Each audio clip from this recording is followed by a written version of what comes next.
নমস্কার বন্ধুরা, জ্যোৎস্নার ইতিকথায় একটি নতুন পর্বে তোমাদের সকলকে স্বাগত জানাই। বন্ধুরা, প্রতি বছর উড়িষ্যার পুরীতে আষাঢ় মাসের শুক্লপক্ষের দ্বিতীয় তিথিতে জগন্নাথ রথযাত্রা বের করা হয়। শুধু পুরী কেন, বর্তমানে পশ্চিমবঙ্গে বহু জায়গায় রথযাত্রার আয়োজন করা হয়েছে। এই যাত্রায় রথে ভগবান জগন্নাথের সঙ্গে তার বড় ভাই বলরাম, বোন সুভদ্রাও থাকেন। 2025 সালে এই যাত্রা শুরু হবে আগামী 27শে জুন। ধর্মীয় ও আধ্যাত্মিক দৃষ্টিকোণ থেকে এটি অত্যন্ত গুরুত্বপূর্ণ উপলক্ষ।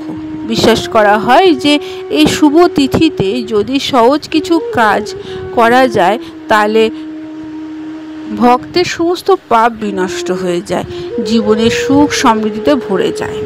তাই বন্ধুরা, আজকের পর্বে তোমরা জেনে নেবে যে রথযাত্রার দিন কোন 5টা কাজ করলে আমাদের বর্তমান জীবন সুখে স্বাচ্ছন্দ্যে ভরে উঠবে। তাই স্কিপ না করে পুরো পর্বটি দেখো। ভালো লাগলে অবশ্যই শেয়ার করে দেবে, লাইক করে দেবে, আর পাশে বেল আইকনটাকে অবশ্যই প্রেস করে রাখবে যাতে পরবর্তী ভিডিও নোটিফিকেশন সবার আগে তোমাদের কাছে পৌঁছে যায়। বন্ধুরা, এই রথযাত্রা ভগবান বিষ্ণুর অবতার শ্রীকৃষ্ণের উদ্দেশ্যে নিবেদিত। এই সময় ভগবান জগন্নাথ তার ভাই বলভদ্র ও বোন সুভদ্রার সঙ্গে 3টি বিশাল রথে নন্দীঘোষ, তালধ্বজ ও দর্পদলন পুরীর শ্রী মন্দির থেকে গুন্ডিচা মন্দিরে যাত্রা করেন।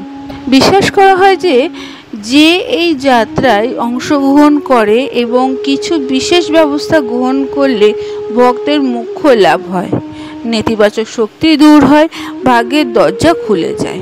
তাহলে আসো বন্ধুরা, এক নজরে দেখে নিই রথযাত্রার সময় কী কী ব্যবস্থা নেওয়া আমাদের খুবই দরকার।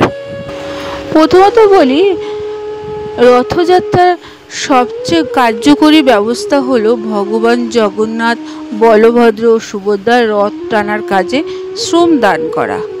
মোটা দড়ি দিয়ে রথ টানার এই কাজটি প্রতিটি ভক্তই করতে পারে। তার কোনো জাতি, ধর্ম, দেশ নির্বিশেষ নেই। ধর্মীয় বিশ্বাসে আছে যে রথ টানলে পূর্বজন্মের পাপ নষ্ট করে, ভাগ্য বৃদ্ধি করে। এই কাজটি ভগবানের সেবা করার সবচেয়ে শক্তিশালী অংশ।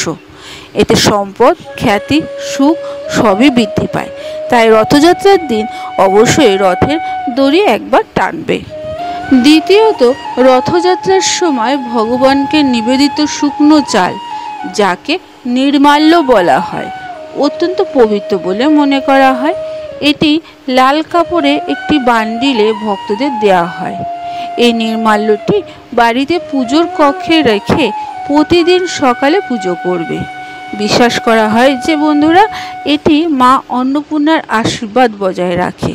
ঘরে কখনো ধন সম্পদ, শস্যের অভাব হয় না এবং ভাগ্য সর্বদা তোমাদের সমর্থন করবে। এটা নিরাপদে রাখবে, বাইরে কোনো ব্যক্তির নজরের জন্য না পড়ে। তারপরে বলি, রথযাত্রার সময় বেতের বিশেষ তাৎপর্য রয়েছে।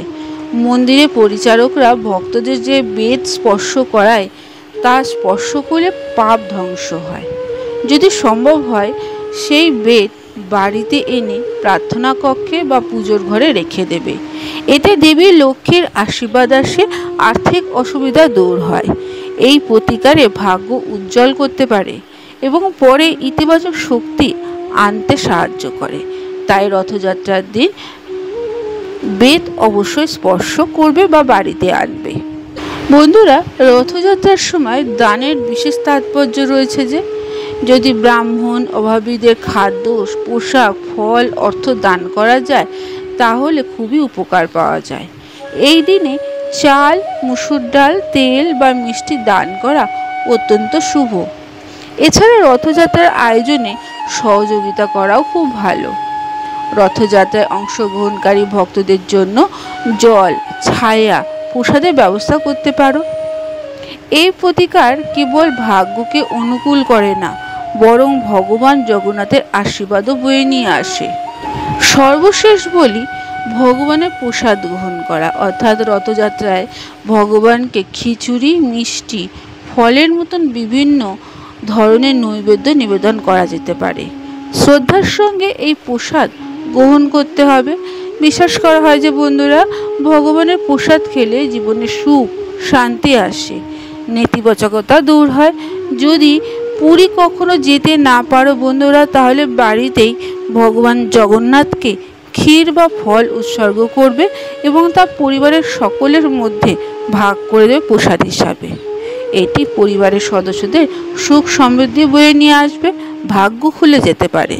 বন্ধুরা, আজকের পর্বটি এখানেই শেষ করলাম। এতক্ষণ আমার ভিডিওটি দেখার জন্য ও শোনার জন্য তোমাদের অসংখ্য ধন্যবাদ।